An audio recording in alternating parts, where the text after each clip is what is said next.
I'm here today with my friend Magdalena Regina, who is a pedagogue at the Royal Armoury in Stockholm, Sweden, as well as an art historian.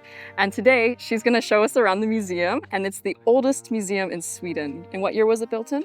So this became a museum in 1628, and it's been a museum ever since. Perfect. And it's moved locations, right? So the collection is really old, but the building itself, it wasn't always here. Yeah, so now we are in the basement of the Royal Palace here in Stockholm, and we have been here in this particular location since 1978, but we have been a museum since 1628, and we've moved about 15 times since we became a museum, so a lot of locations. A lot of locations. All right, well, let's go into the museum and see all the interesting things that are in there and explore all the little hidden gems. Welcome. So the Swedish Royal Armoury is one of the oldest museums in the world. We have been a museum since 1628. We have one of the largest collections in the world of early modern clothing. We count about 40,000 items in our collections. Now, not all of that is clothing, but much of it is. And the things that we do have that are clothes, that collection includes some completely unique things that you just cannot find anywhere else. But before we dig into the actual collections in the museums and look at many of the textile things that we have that are so special, I'm going to explain what kind of museum this is, how it becomes a museum, and why it's not like many other museums today. This man right here, Gustavus Adolphus II, he was king of Sweden in the beginning of the 17th century. He is a descendant of Gustav Vasa, who many consider the sort of founding father of Sweden. And Gustavus Adolphus here, he inherits a throne, crown, and 3 separate wars. Now, one of these wars is against his own cousin called Sigismund, and while Sigismund calls himself King of Sweden, Gustavus Adolphus, he also calls himself King of Sweden, and so they two fight it out. During this conflict, Gustavus Adolphus is going to be injured on 2 separate occasions in the same year, 1627. And these 2 costumes that we have in front of us are the clothes that he wore when he sustained these 2 injuries. We can actually see the injuries still on this left costume, which he wore in the early summer of 1627. You have a bullet hole in the hip from a sort of surprise attack by Gustavus Adolphus and his soldiers. They were discovered. Shooting starts to happen towards this little boat that the king is in. He takes a bullet to the hip. He's carried off and patched up. Fortunately, he makes it through with just a little sort of flesh wound, if you will. But this second injury is much more serious. This is a gunshot wound that he sustains at the Battle of Dirschau, and you can see the blood that has sort of dribbled down the front of this buff coat here. The king takes a bullet to the neck. Apparently, it lodges itself between the shoulder blade and the bones in the actual spine. This is a near-death experience for Gustavus Adolphus, and you can see the sort of blood here. We also have several of the shirts that he wore under both of these costumes. The fact that Gustavus Adolphus survives this injury is seen as a sort of divine intervention, if you will, and so he makes the official decision to preserve these 2 costumes in the Royal Armoury, and that decision is made in March of 1628, and it explicitly reads that these costumes are to be preserved in the Royal Armoury for all eternity. And so they've been on display more or less ever since, and they're considered the sort of founding objects of this museum right here. They are not the oldest things we have in the museum. I think the oldest is a blade for a sword from the 12th century, but they are considered the inception of this collection as it stands today. And it has grown and changed a lot over the centuries since, but think of it as a sort of cult memorial to kings.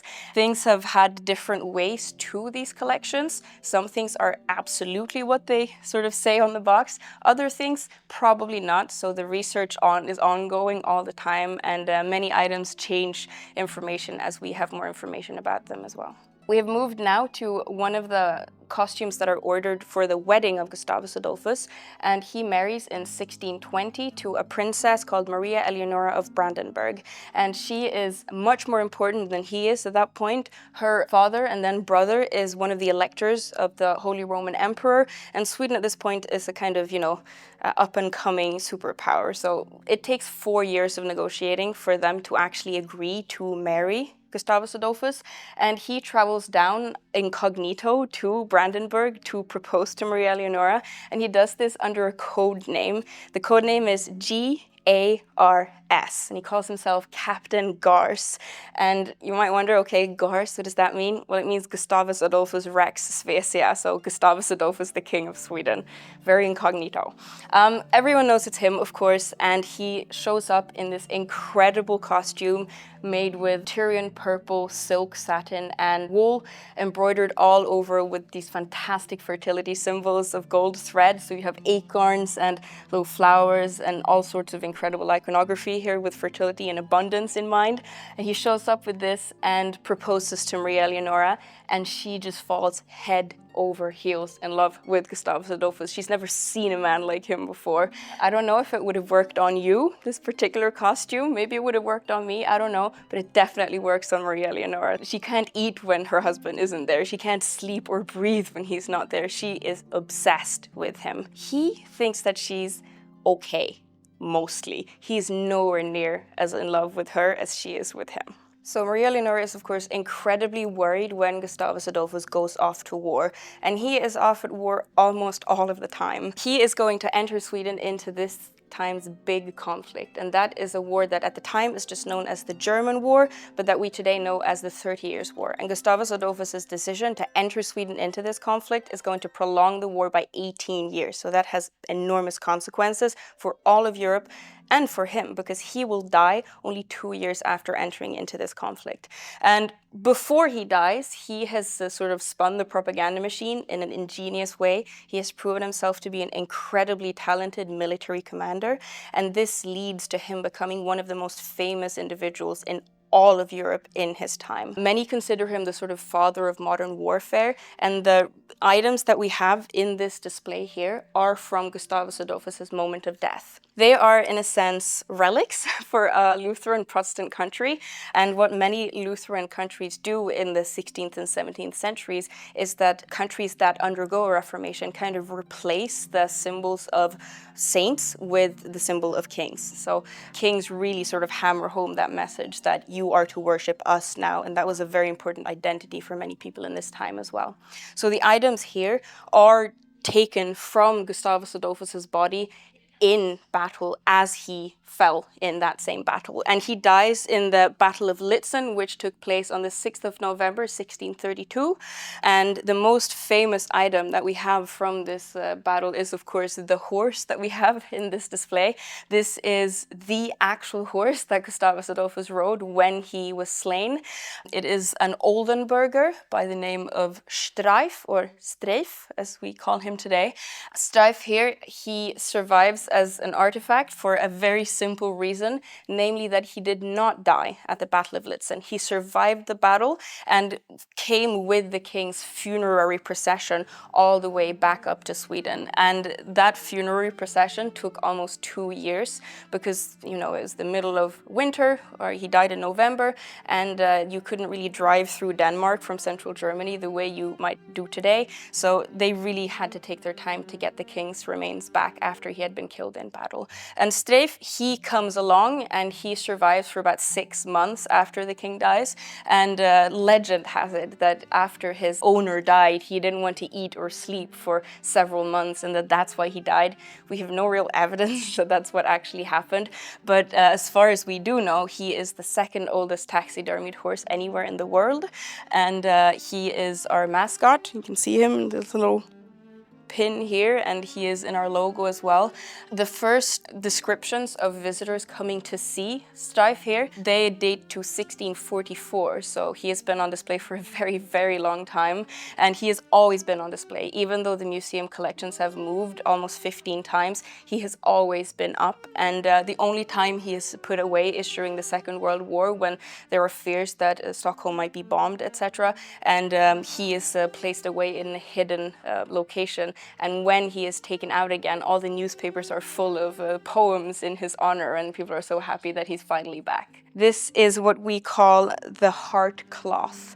And after Gustavus Adolphus's death and his embalming, his heart has been removed from his chest and treated with different liquids and substances so that it will not rot away. This cloth is the very cloth that the king's heart was placed in. You can see the kind of shape of the trace of the heart. You imagine it as a sort of fist-sized and shaped object wrapped in this as a sort of wrapping paper. And the story of this cloth is very sad. Maria Leonora, who is unbelievably in love with her husband Gustavus Adolphus, she cannot tolerate the passing of her husband. She actually isn't told of his death for almost 2 weeks after he dies, because people just don't know how she will react to it. She has actually traveled down to Germany to be near him on the front line, so she isn't far away. When she finally finds out that he has been killed, of course her entire world collapses and she begins to obsessively collect items that have belonged to her beloved Gustavus Adolphus. And the most gruesome thing that she chooses to save is the king's heart. She visits the church where his body is placed to lie in state, and she somehow gets hold of this heart that has been embalmed and placed in this cloth, and she carries this item with her for almost 2 years. Wherever she goes, she carries it with her. At night, she stores the king's heart on a little shelf next to her bed. She has it in this little fine metal box where she opens it and kisses and caresses and fondles the heart. She spends her waking hours with the king's body as they travel their way back up to Sweden. When courtiers ask her, Your Majesty, what are you doing? Why are you holding on to the king's heart in a box like this? She says, why are you asking? If the king and I loved each other, then surely his heart belongs to me. And they have a hard time arguing that. She is allowed to keep the king's heart for a long time. Eventually, however, she is made to give it back, and it is placed with the rest of the king's body for his burial in the Riddarholmen Cathedral in July of 1634, and he died in November 1632, so it's been quite a while in between. This cloth, however, was not placed in the coffin with the king's body, so Maria Leonora gets to keep it for the rest of her life, and she does. The heart is placed in a little green fabric pouch and placed in the coffin, and we know that because the king's coffin was opened in 1832 for the 200-year jubilee of Gustavus Adolphus's death. But this cloth and many other of the items that Maria Leonora had preserved from Gustavus Adolphus, she keeps for the rest of her life. And on her death, more than 20 years after her husband, in her last will and testament, she leaves to the Royal Armoury collections a big black wooden box. And in this wooden box, you find this cloth and many other of the items that she saved from her husband. And presumably, she was a very devout woman, so she probably assumed that they would meet again in heaven. These items, these mortal earthly remains of the king, well, she left them for us so that we could look at them, and she didn't need them anymore. And she therefore is one of the most important collectors in all of Swedish history, and she is responsible for some of the most emotionally charged and rare items in our collections. However, there's almost nothing from her.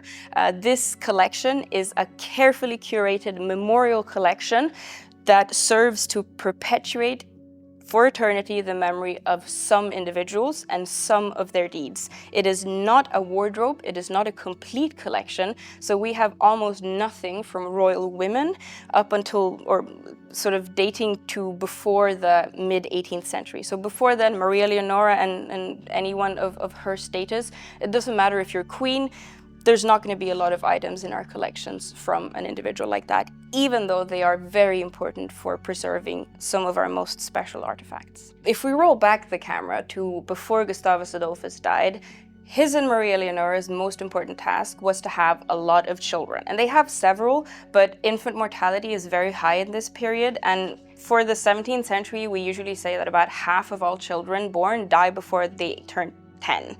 So for Gustavus Adolphus and Maria Leonora, they only have one surviving child, and that is the girl in this portrait right here. Her name is Christina, and she is designated heir to her father's crown from about the age of 2. And when Gustavus Adolphus passes away, she becomes king. So she inherits the throne after Gustavus Adolphus's passing. She is only 6 years old when this happens. And of course, she doesn't have to do it all by herself. She has a very strong Regency Council, and they assist her with everything. And they also make sure to raise her as is worthy of a future king. The man behind us here in the portrait is called Axel Oxenstierna, and he is responsible for many of the reforms that build essentially the modern Swedish bureaucratic state. And he is in many ways a father figure to Christina after her father's passing.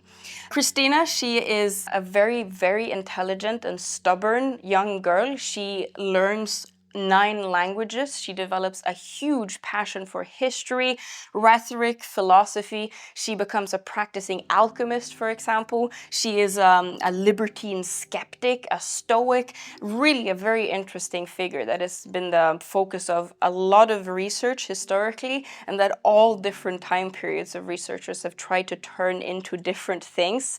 We know that Christina gathers around her a sort of academy of intellectuals. The most famous example is, of course, the French philosopher René Descartes, who visits her in Sweden and then dies here in Stockholm. But she invites many other famous people here. For example, the French librarian Gabriel Naudet, who is considered the father of libraries. So she really is a very unique individual. And when these people come here and visit her, they just write home to their friends in amazement. They say, this young woman is incredible. She has seen everything. She has read everything. And she's never happier than when she gets to speak to us in her academy alone. So you might think that Christina doesn't take her responsibilities very seriously, but research also shows that she is very involved in governing, and I mean, no wonder, she is king. When Christina is crowned in 1650, the archbishop, in placing the crown on her head, he says that nu är Kristina krönt till konung, hon och ingen annan. Now Christina is crowned king, she and nobody else. Now, one of the points of contention that people have discussed about Christina for centuries at this point is her love life. She decides very early on, around the age of 12, 13, that she will never marry. She has a quick fling with her cousin, Charles Gustav, who she will then leave the throne to, but that never pans out into anything. And she also has what we think may have been some sort of romantic entanglement with one of her ladies-in-waiting, who is a beautiful young woman called Ebba Sparre. Christina calls Ebba Sparre La Belle Comtesse, so the beautiful countess. She does these things where she gifts her lavish gifts and praises her in all kinds of ways. And the rumors, they circulate saying that, oh, you know, they share a bed at night, etc. That in itself isn't necessarily rare, and Christina also arranges for her beloved to be married off to a nobleman, so they don't live together in any serious way, but we have letters suggesting that they were very, very fond of each other indeed. And unfortunately, the source material doesn't let us dig further into it, but there is probable evidence that Christina had some sort of romantic entanglement with a woman. There is also evidence that Christina had a long romantic entanglement with a cardinal later in her life, because what Christina will do is that she will tire of her role in Sweden. She will have bigger plans for what she can do with the power that she has, and she will decide to abdicate. So she leaves her throne and she also converts to Catholicism. And remember, her father, Gustavus Adolphus, has been this sort of hero figure par excellence for the Protestant side in the 30 Years' War. So Christina here not only leaving her throne, but also converting and joining the other team, so to speak. That is an enormous scandal. And when she does that in 1654, she realizes that she is never again welcome back to Sweden. She will come back twice, but there's a lot of diplomacy happening around that, and people are very worried when she returns. When she leaves Sweden, after her abdication on the 6th of June 1654, she is going to immediately set sail for Brussels, where she will eventually convert, and she converts about a year and a half later, and she will eventually settle in Rome, where she becomes very close with the Pope, with several popes. Some of them she's not so friendly with, but she is a very important cultural patron and figure in the 17th century in Rome. Now, we've just looked at some items that we know a lot about, but other things in the collections we don't know as much about. This fantastic harlequin dress from the late 17th century is one such item. We do know that this is from the period. It is a 17th century dress. It is definitely a harlequin dress, and it has most likely been worn by Queen Ulrika Eleonora the Elder. But that's about all we know. We can follow this in the inventories from about that period, but we don't know a lot about exactly when it would have been used, so we can only assume that it would have been worn by the queen, one of her ladies-in-waiting, or another woman at court for a big court masquerade or carousel or theater performance of some sort. But this dress is a very good example of, well, the circular way that the early modern clothing economy would have worked. So you see that it's made up of all of these fantastic little silk pieces. They are placed in like an even pattern. They sort of radiate out. So of course, the immediate thing you notice then is that this would have been cut and patterned flat so that you can place these in like these nice shapes. And it also says something about how textiles were valuable and how they were reused just to infinity. You don't waste a single little scrap, but you make use of every little square inch of fabric that you have at your disposal. In fact that a museum like the Royal Armoury exists at all is testament to the fact that everything else would have been used up. It's very common for us today to think that, you know, royalty through history, they just had clothes made and they wore them once or twice for a ball or whatever, but nothing in our archival material or our sources suggests that. As far as we can tell from these materials, things are reused, things are remade, things are patched up, taken in, put out, you know, you name it, to be able to be worn for as long as possible. In order for things to be preserved, you need to make an actual institution and a museum to put them in, and even then you have to prevent them from being taken out and used up for something else. So we know that in later periods, say in the 18th century for example, they would have actually borrowed things from the Royal Armoury collections and remade them and refashioned them and used things up. So it really is rare to have things surviving from this period at all, and we can only guess what these little like patchwork pieces came from. We have no idea what garments they would have been placed on or been part of originally. Okay, we have jumped forward to one of the most exciting and special areas as far as these collections go. We are now in the middle of the 18th century and we are invited to a royal wedding. Things have changed a lot politically in Sweden, and we still have a royal family in the 18th century, but we are in what historians and people at the time call the Age of Liberty.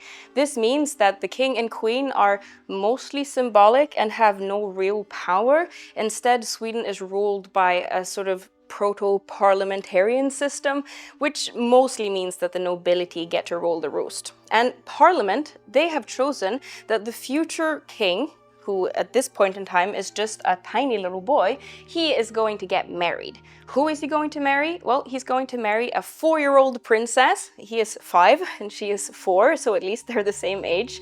Hopefully they're going to live happily ever after.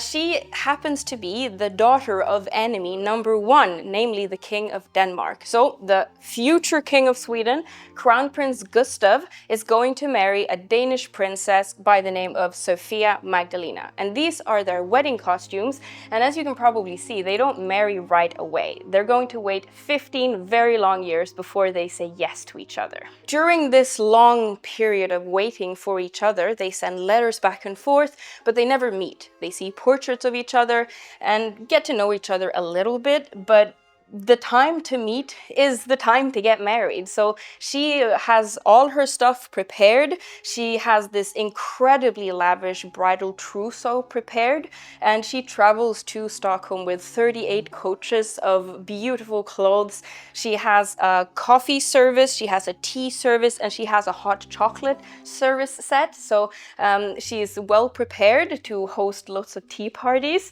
She also has a private library that she brings with her. And if you look at the titles that she brings with her in this library, you can start to tell that this is a young and very nervous, anxious, and introverted girl that is taking a big leap onto a stage which she's going to have to act on for the rest of her life. One of the books that she brings with her is called How You, Through Breathing Exercises, Can Make It Through the Most Difficult Days of Your Life. Poor Sofia Magdalena here, she is not cut out for this work at all. She does her best to carry herself in these situations, to take the stage that she has been raised to do, that is her destiny to take. But she realizes after just a few hours, after meeting her future husband, Gustav here, that he is not going to be the kind of support that she needs, because they have nothing in common. Like we've said, she is shy, she's introverted, she doesn't like being the center of attention at all. But young Gustav here, he is extroverted, he loves the theater, he loves to be at the center of attention, and he loves power. In a few years, when he becomes king, he is going to really shake things up. He's going to perform a bloodless revolution and reintroduce royal autocracy in Sweden, but not yet. For now, he is still a very nervous boy who is about to get married to a complete stranger. And to make it even more difficult, Gustav here has a very domineering mother. Her name is Queen Lovisa Ulrika of Sweden. She is the younger sister of Frederick the Great of Prussia, and she doesn't like the system where the nobility have all the power at all. So she actually tries to stage a revolution, a coup d'etat, to seize royal autocracy. And this revolution fails miserably and doesn't pan out. But it means that she has raised her boy here as her sort of special golden child to continue and hopefully finish what she wasn't able to complete. But this also means that she's very present in young Gustav's life, and when Parliament decides that he is to marry Sofia Magdalena here, Lovisa Ulrika unleashes all of her wrath and all of her fury on Gustav and decides before this poor princess even enters the country that there's no way she can make it at the Swedish court. So as Gustav is traveling down to the coast to receive his new wife and meet her for the first time, his mother is sending him letters and writing to him that, oh, you know, my dear Gustav, I know that you're probably lost in love now, and you've forgotten everything about your dear mother now that you have your new ugly Danish wife. But don't forget, my dear Gustav, who the woman in your life really is. And she will continue to be a thorn in the side for these two. And they have nothing in common to begin with, and it's not made any easier by the fact that they have a very, very present mother-in-law. Now, this mother-in-law is going to do everything she can to further these two from each other. And it's actually going to take 9 long years before these two consummate their marriage. It's going to take 12 years before they eventually have one single child. They're going to have 2 children, but the second child will die after only a few months. So they have 1 son and heir, and they place all their hopes with him. But after this son is born, that everyone has waited for years, well, at this point, Gustav here has become king, Gustav III. He has performed a very successful revolution, or coup d'etat, where he has seized royal autocracy, but he hasn't let his mother be in on it. So she is very upset with him. And when the news of this young prince being born arrives, she is actually going to participate in spreading rumors all around the country that, sure, the queen has given birth to a son, but there's no way that her son is the father of that little baby. And we know that this breaks Gustav's heart. Of course it's his child. He has no reason to believe anything else. And we have heartbreaking letters from him to his mother on the occasion of his son's birth, where he writes to his mother that, "How could you do this to me? I thought you loved me. I thought you always had. We've always been so close. What have I done to deserve to be treated like you are treating me right now? You have destroyed the best day of my life." And he ends one of these letters by saying that, "You know what, Mom? I am the world's happiest father because my little baby boy is finally here, but I'm the world's most heartbroken son because my mother is dead to me." While we can definitely agree that the people who wore these would have had difficult lives with trauma of their own, we can also agree that they looked absolutely fantastic on their wedding day. And we know quite a lot about the suit that young Gustav here wore when he married Sofia Magdalena in November 1766. We know this because of surviving letters of him ordering this suit from the Swedish ambassador to Paris. Now, this man was called Gustav Philipp Kreutz. He was at the court in Paris with a very important task of keeping an eye on how everything fared and, what are the latest fashions, what are the latest news from, the capital of fashion, as Paris would have been at the time. We know that he asks for this costume. He describes, how much it can cost. The letter still survives. And he says that, "Can you please check what the French Dauphin wore?" So the French crown prince wore when he got married about 20 years ago, or for his 2 weddings 20 years prior. And the thing he's after is, did he wear normal costumes or did he wear sort of historicizing, formalized dress? Now, Gustav here, he chooses normal clothing, so a fashionable outfit, and he wants it to be as lavish and as spectacular as possible. Unfortunately, this eager young prince, in his wedding preparations, he forgets something very important in this order that he places with the French ambassador. What does he forget? Well, there isn't a single word in this entire letter that he writes about what size he is. So he just says, "Hey, sort me out with some nice clothes to wear for my wedding." But he doesn't mention how tall he is. He doesn't give any measurements or any type of size. Now, of course, everything in this period is custom made. Even if you are poorer, if you can sew or you are near someone who can sew, you will have your clothes fitted to suit your particular body, and especially so if you are a prince. So you don't say, "Oh, I am a size medium," etc. But he could have mentioned something about how tall he was or anything to help along, but he doesn't. And so Kreutz, he has to improvise. He goes to the finest embroidery firm in all of Paris called Leroux et Lasalle, and he commissions them to embroider this incredible 3-piece suit consisting of a waistcoat, coat, and breeches. The embroidered motif is done in gold sequins and a blued silver foil, and the motif for the embroidery is suns appearing behind the clearing clouds. And that's not a randomly chosen iconographical statement. It was 64 years since a Swedish heir to the throne had last been born in the country when young Gustav here was born. So there were really some very big hopes for the future for this little king here. What does Kreutz do? Well, he orders these embroidered pieces and then he sends them to Sweden in a sort of flat pack with written instructions for how they are to be assembled on being received here. And that's exactly what they do. So we can actually see, if you look on the inside of this, that they've cut it apart and assembled it exactly according to the instructions that Kreutz wrote in his letter that came with the order. That's also why you have this applique going over the seams in the sleeves, so that you could cut a sleeve that fit perfectly without having to worry about destroying any of the embroidered pieces. Now we're going to talk about one of the most rare items in our collections, this fantastic robe de cour, or a grand habit, which would have been worn by Sofia Magdalena for her wedding in 1766. Now, we know quite a lot about this dress. It was brought with her as part of her bridal trousseau. She had about 10 dresses like this one, so very formal court gowns, and many other dresses, of course, but this is the only one that survives from the things that she brought with her. This isn't something that she would have chosen to wear herself. We know that she was a very shy girl and she wouldn't have had much say in what to wear on her wedding day. This is not a love match. This is not a fairy tale wedding at all. This is a very important, highly formalized and ritualized political event where two states meet and two individuals represent both their states and their dynasties and the future hope for those two nations.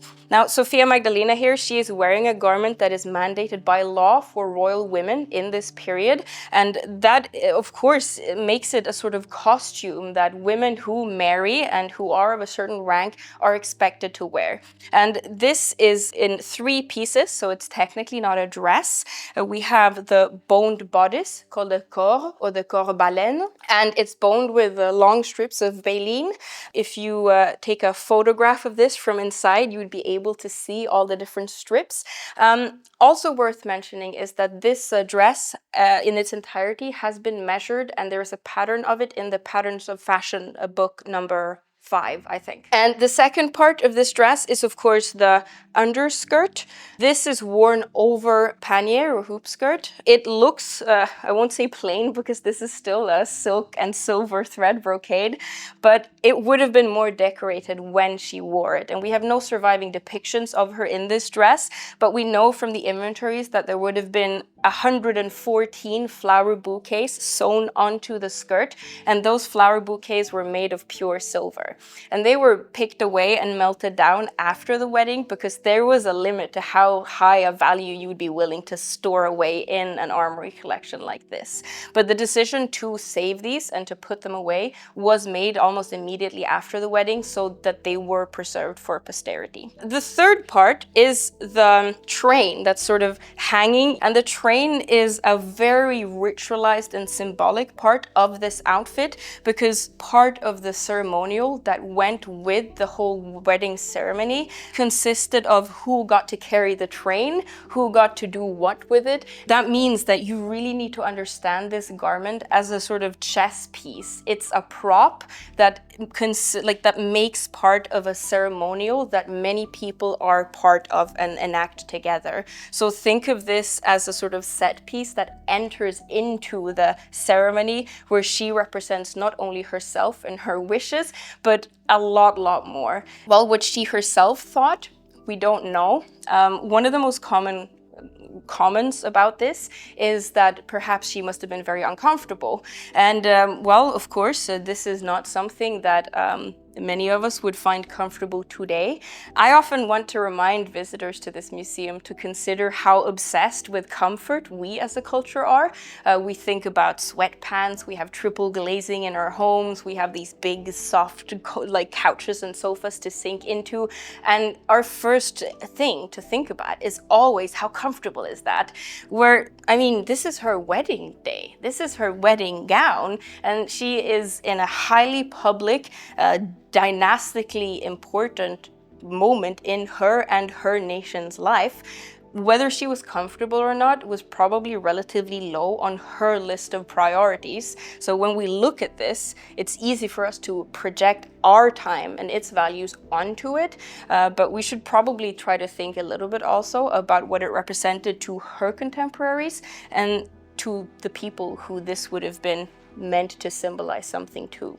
That's also why we have such a wide skirt here, because in a pre-industrial era, before sewing machines, all clothing would have been handmade, and that means that how long something takes to make isn't necessarily a good way to signal status, because everything is handmade. So more embroidery, etc., more hem to hem, that's not really what does it. But in a materially scarce society, well, of course, how much material you can afford is a very important way to signal what you are and who you are and what you can afford. Today, paying someone a wage to do something for you is the most expensive part of a purchase often. So hand-sewn shoes or handmade suits or tailor-fitted garments is very expensive, whereas materials today, comparatively cheap. In the 18th century, it's the exact opposite. So all clothes are handmade, everything takes a long time to make, but wages are also incredibly low, but materials much harder to come by, and that's why you will show status by showing that you can afford a lot of material, and this is the epitome of that. We have moved forward a little bit in time. We just watched Gustav III get married and enter into a very unhappy marriage. And he is going to inherit the throne and become king himself. And one of the first things that he does when he takes to the throne is that he performs a coup d'etat and seizes royal autocracy. The uniform behind me right there is the uniform that he wore on the day of his revolution, the 19th of August, 1772. But when he does this, he makes himself an enemy of the nobility. So among normal people, he's quite popular for his entire life. It's the nobles that don't like him because they had the power, more or less, and they lose it when he seizes autocracy. He is going to see himself as an enlightened despot, if you will, and he's going to enact and introduce many enlightened reforms. He introduces freedom of religion for foreigners in Sweden, for example. He removes the death penalty on things such as witchcraft, and he introduces and founds many cultural establishments and institutions that remain active and important in this country to this day. So the Royal Academy of Music, the Royal Dramatic Theatre and the Royal Opera, for example, and of course the Swedish Academy, which to this day elect the laureate in literature for the Nobel Prize. Gustav here makes himself an enemy of the nobility, and he is going to pay dearly. This king remains one of the most fascinating and researched figures in all of Swedish history. He is much discussed and debated and remains a polarizing and fascinating figure to this day. You really couldn't make up an ending like Gustav's here.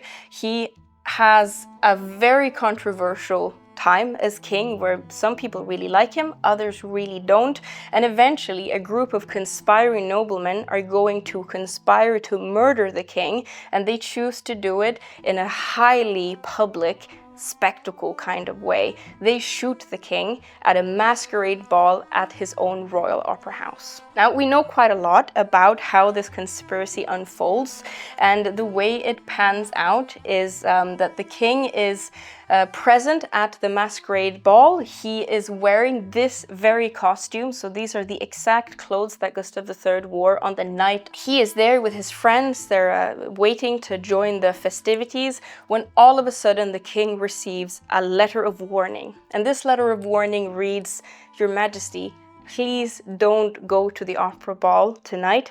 There are people here who are here just to hurt you." It's so nicely written because it's, of course, one of these co-conspirators. He has gotten cold feet, and so he wants to warn the king. And he writes something along the lines of, "Nothing is so conducive to stabs in the back as night, like darkness and masquerade parties." He, of course, receives this letter, and we know from eyewitness accounts that he reads it and he remains silent for quite some time, and then he stands up in his little opera box and looks down on the audience who have started partying away, and stands completely still for several minutes and just looks at the audience, and then turns around to his friends and says, "This was a letter with a threat, and this moment right here would have been a good moment to shoot me if that's what you were here to do tonight." Then he says, "Come on, friends, let's go down to the party and try to have a little bit of fun at least." And so he grabs one of his friends, Count von Essen, by the arm, and they make their way together around the stage, and they enter onto the stage from the back. The first thing that happens is that the king is surrounded by a group of masked assailants, one of whom is wearing the mask that is down here, and he is not alone. They're all wearing these long domino cloaks and identical masks, and one of them is holding these two pistols right here. And with one of these two pistols, he shoots the king in the back. He immediately shouts, "Je suis blessé," I am injured in French. And then he shouts, "Catch the man who did this, but don't hurt him," because Gustav here is very strongly against capital or corporeal punishment. What happens next is that the assailants, they shout that there's a fire so that people will escape, and there will be a tumult, and that they can just sort of disappear in the crowd and in the chaos. But quite soon, everyone present realizes that, there is no fire, but the king has been shot. And The police master is actually present this evening, and he, in a stroke of genius, if you will, he says that, okay, nobody can leave the opera building without taking off their mask and telling us who they are. So they more or less compile a list of everyone who is present at the scene of the crime. Now, the man who has held the gun, who is most likely a man called Jakob Johan Ankarström, who hated the king as of years back, he drops the guns and runs away. And the police find them, and they will then take these 2 pistols and walk around to all of the different gunsmiths and weapon makers in Stockholm at this time, and they will knock on the door of every single one of them, and they will ask, do you know anything about these 2 pistols? Now, a few weeks prior, the assailants have handed these in and asked for them to be refurbished. The wooden parts are replaced so that they will work perfectly on the night of the important event. Unfortunately, they ask for a receipt in their own names. This is a mistake that they should not have made, because now, of course, when they arrive at the weapons manufacturer Kaufmann, he immediately knows that, oh, well, those pistols, I fixed those up for a guy only 2 weeks ago. Let me run and fetch the receipt. What was his name again? And then, of course, they have the name of the person who would have paid for this. They walk over to him, they knock on his door, they say, please come with us. And they have at least the first person in this long line of co-conspirators who were involved in the assassination attempt on Gustav III. Now, over 150 people were involved. One of the other people who had a part to play in this was a nobleman called Mörner, and this little jar right here is actually one of our strangest items. He hears that the police are on their way, and he decides to commit suicide. He knows that if he's caught, he's done for, so he swallows 2 spoons of arsenic and dies under extreme duress. Soon as the police arrive, they say, well, you probably don't off yourself if you are innocent when you hear the police are on their way. So they open his stomach and save the contents as a part of the sort of legal process of proving his part in this conspiracy. This means that, well, you can guess what's in this little jar right here. It is the stomach contents of said co-conspirator. It remains one of our most bizarre items in these collections. We unfortunately don't know the extent of this conspiracy, because after about 2 weeks of suffering, this injury that Gustav sustains is, in modern terms, not a very serious injury. He takes a bullet to the lower back. If he had had this gunshot today, he would absolutely have survived. But in 1792, well, it doesn't really pan out like that. So he is eventually going to develop sepsis and pneumonia, and after 13 days, he passes away as a result of these injuries. However, one of the last decisions that Gustav III makes before he dies is to write himself into the history of the Royal Armoury. So you remember the costumes we saw right at the very beginning that Gustavus Adolphus II wore, and decided that they were going to be preserved in the Royal Armoury with the bullet holes and the blood stains for all eternity. Well, Gustav III here also loved those particular costumes, and he had ordered a beautiful wooden box to preserve them in. And one of the last decisions that he makes before he passes away is to say, please take Gustavus Adolphus's clothes out of that box and put my clothes in there instead. So Gustav here is a genius when it comes to writing his own name into Swedish history, and he does that in great part through preserving fantastic objects in the Royal Armoury collections. We have one of the world's finest collection of 18th century menswear thanks to his collection, and he really tried to write a sort of history about his own life through the costumes that he would have worn. So we have everything from his baptism costume to his coming of age costume, his wedding costume, his coronation costume, all the way up to, of course, the last and perhaps most important of the costumes he wore, namely this that he wore on the night when he was injured and received injuries that was later to take his life. We are now upstairs in the temporary exhibition here at the Royal Armoury called the Theatre King. And this exhibition is a joint venture between the Royal Armoury and the Royal Opera here in Sweden. And we are displaying things that in some cases have never been displayed before, and in other cases have not been displayed in a very long time. And up here we're focusing on the reign and rule of Gustav III, who we know very well now, and we're going to take a closer look at how he used the stage and clothing to really hammer home the message of what a good king should be. And in front of us here, we actually have his coronation costume. And I know that a lot of you watching this love historical reenactment, and so did Gustav. He loved history more than anything else. So when he planned his own coronation, he actually decided that he was going to dress up in historical fashion. He was crowned in 1772 on May 29th, but the costume that he wore to be crowned was actually in a much earlier style, so he actually had it based off of a costume in the Royal Armoury worn by another king, Charles XI. Gustav here, he took a lot of inspiration from Charles XI, who had really performed a coup d'etat and seized autocracy for the king and the crown.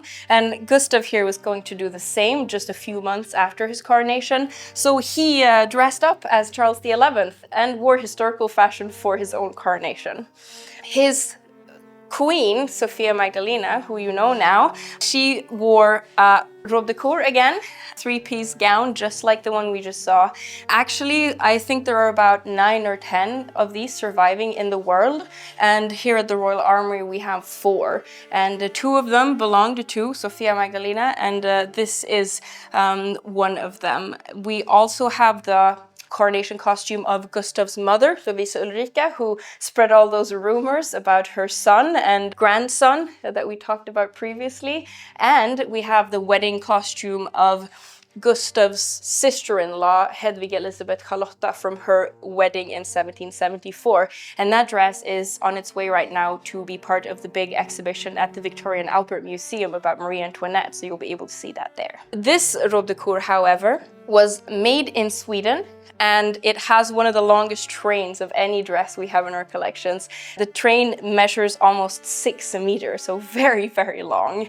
In preparation for his coronation, Gustav actually explicitly said that he wanted a low-cost kind of budget coronation, and by that he didn't mean to actually cut costs, but he meant to spend money on Swedish-made things, as opposed to buying everything from France, for example, which is what they had done for the coronation 20 years prior, when his parents had been crowned king and queen in 1751. This means that he ordered this fabric from the Stockholm-based firm Ekstedt and Kolander, and they delivered 60 meters of fabric for the little tiny sum of $27,000 copper coin, which in today's money is about 600,000 Swedish kroner, so very, very hefty sum. Now, theater is a very important part of life at court in this period, and Gustav III, he stages these incredibly elaborate jousts and carousels and different kinds of dramatized court spectacles. So think of them kind of as massive, expensive, large-scale LARPs that the court has to take part in. And you can see in the picture here in the back, for example, one particular event that took place in 1779 called the Taking of the Galthair Rock. And the story is, as many other of these stories were, based on a sort of medieval myth or a romanticized idea of a historical legend. And in the Taking of the Galthair Rock, you are in a country far, far away, a long, long time ago. And the story tells us of a beautiful queen called Briolani and how she is imprisoned up in a tower by her evil, scheming wizard uncle. And he locks her up in there to rot away, but fortunately, she happens to have caught the eye and attention of 2 very brave and dashing knights, Amadis and Esplandian, who are played by the king himself and his younger brother. And you can see them down here, how they join forces with their comrades to defeat the fire-breathing dragon. They make their way into the palace, go past all of these hoodlums and crooks and whatnot, and make their way into the tower and free the beautiful princess. We know quite a lot about this because the princess was played by the king's sister-in-law, Hedvig Elisabeth Charlotta, and she is a famous diarist in the 18th century. She writes in her diary diary of the story and the roles that everybody played and how the plot panned out. But she also says that while everyone else was down there fighting against fire-breathing dragons and having the time of their lives, she was unbelievably bored because she was stuck up in that cold, drafty tower the whole day. And after they had done this whole spectacle 2 times in a row, the king wanted to do it again, but fortunately the weather was so bad that they couldn't do it again, and she writes in her diary that nobody but the king was disappointed. These are for the court, so they're not open to the public, but it's basically everyone who matters has to take part in these. And often the story that they all play out together is about liberation. And instead of like Deus Ex Machina, you might talk about Deus Rex Machina, because usually the king steps in at the end to save the day. This was an incredibly good way for him to completely neutralize opposition at court. And him having all the courtiers and the people who might turn against him be too busy with playing medieval knights and defending fair maidens and jousting and whatnot, well, that's a great way to have them not be in their estates plotting against him. Remember, this is a king who performed a revolution and made himself autocratic at the expense of everyone else. And it's exactly the same thing as, say, what Louis XIV did in France, where he said to the entire court, "Come to Versailles, watch me do basic everyday things so that you're not somewhere else doing something that I might not like." Exactly the same thing. We have some surviving things from these carousels that are the only surviving examples of their kind. The best example is this costume behind me. This is a costume from a carousel called the Feast of Diana, where the goddess Diana challenges the king of the fauns to show that his faun brethren have what it takes to get to marry her beautiful forest nymphs. Now, the king of the fauns is called Nessus, and he is played by the king's younger brother, Duke Charles. And this is the exact costume that Duke Charles wore in this carousel. It is known in our inventories as the costume of a wild man, and you can see that he does look quite wild indeed. It's basically a loincloth with painted on leopard spots, this bear throw with tin claws that goes over his shoulders, and this lovely vine of oak leaves.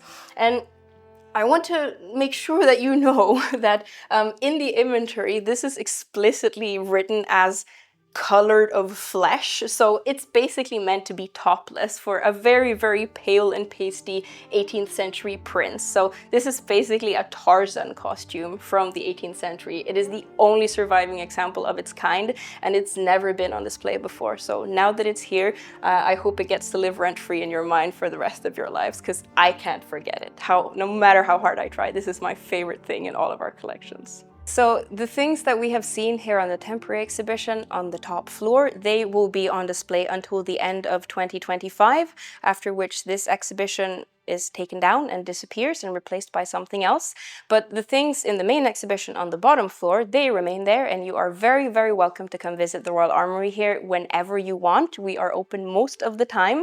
I also want to mention that this is a state-owned museum, so we technically have nothing to do with the Royal Court of Sweden today. But since this is a state-owned museum, we also have the expressed mission to put all our things online and make them as accessible as possible, and to conduct research on our collections. This means that our collections are mostly digitized, and you can go on our website and you can find loads of information about the things that we have in the collections here. You can find pictures. Any pictures we have of our items are free to use for whatever you would like. And if you have any further questions on anything in the collections or any of the things that you have seen today, you're very welcome to follow us on social media, where we're called Livrustkammaren, or send one of our curators or anyone in our team a message. You can find contact information on our website. Yeah, we're here to help, and you are more than welcome to come visit us. I'm so grateful to Vasi for giving me the time and opportunity to show this fantastic collection, which I personally believe should be much more well known all around the world, because we really have one of the best collections of historic costume anywhere in the world. So I hope that you have enjoyed this tour around the museum, and that you want to come and visit us here in the museum soon. Thank you. Bye.